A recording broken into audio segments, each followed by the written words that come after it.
اللہ کی طرف سے دی گئی ڈیل کو اپنی چالاکیاں مت سمجھیں، کیونکہ وہ جب رسی کھینچتا ہے تو انسان منہ کے بل گرتا ہے۔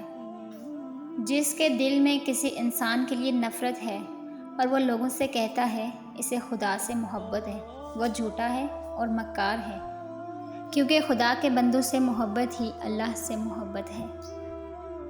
جب آپ سمجھنے لگو کہ آپ نیک ہو اور سامنے والا گناہگار، تو جان لو شیطان کا وار چل گیا اور آپ غرور میں داخل ہوگی۔ مت سوچیں کہ ہم نیک ہیں، ہم بس اللہ پاک رب العزت کے پردے میں ہیں۔ امیر لوگ اگر آسائش نہیں، صرف اور صرف نمائش چھوڑ دیں تو غریبوں کی زندگی آسان ہو جائے گی۔ بدگمان ہیں کچھ لوگ تو پابند ہم بھی نہیں کہ اب ہم ہر ذہن سے جالے صاف کرتے رہیں۔ کبھی لگتا ہے کہ پتھر بن گئی ہوں میں، کبھی یوں ہی ٹوٹ کر رونے کا دل کرتا ہے۔ جنہیں دعاؤں میں مانگا گیا ہو انہیں بھول جانا ممکن نہیں ہوتا۔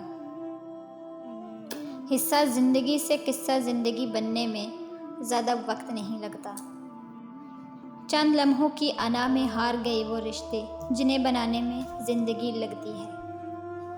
نیک ضرور بنیں مگر اتنے بھی نہیں کہ ہر دوسرا بندہ گناہگار نظر آنے لگے۔ الفاظ کی جنگ چھوڑ دی ہے، اب مجھے ایک تماشائی کی طرح لوگوں کے بدلتے چہرے دیکھنے ہیں۔ مطلب کہ بنا کسی کو کون پوچھتا ہے، بنا روح کے تو گھر والے بھی نہیں رکھتے۔ ہمارا اچھا ہونا، کسی کی پرواہ کرنا، رونا دھونا، چیخنا چلانا، دعائیں کرنا، ان کے لیے اپنی مصروفیات ترک کرنا کوئی معنی نہیں رکھتا۔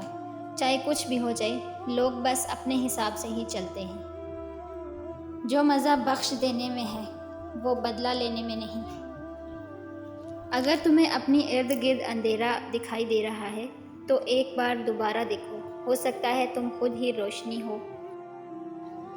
انسان کی فطرت پر لہجے کا بہت اثر ہوتا ہے۔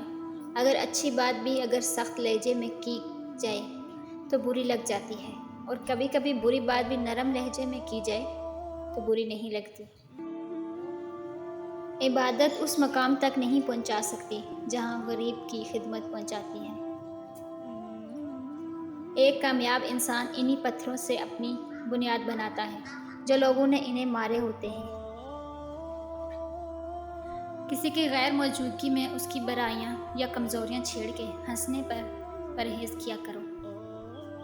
اگر آپ اچھے ہیں تو آپ لوگوں کو نہیں، لوگ آپ کو کھوتے ہیں۔ نفسیات کے مطابق اگر کوئی شخص آپ کے دماغ میں سے بغیر بات چیت کے رہتا ہے تو اس کا مطلب ہے کہ آپ نے اس کو سب سے زیادہ چاہا ہے اور پیار کیا ہے۔ کبھی کسی کو دکھ مت دو، کیونکہ معافی مانگ لینے پر بھی دل میں درد باقی رہتا ہے، جس طرح دیوار میں سے کیل نکالنے پر سوراخ باقی رہتا ہے۔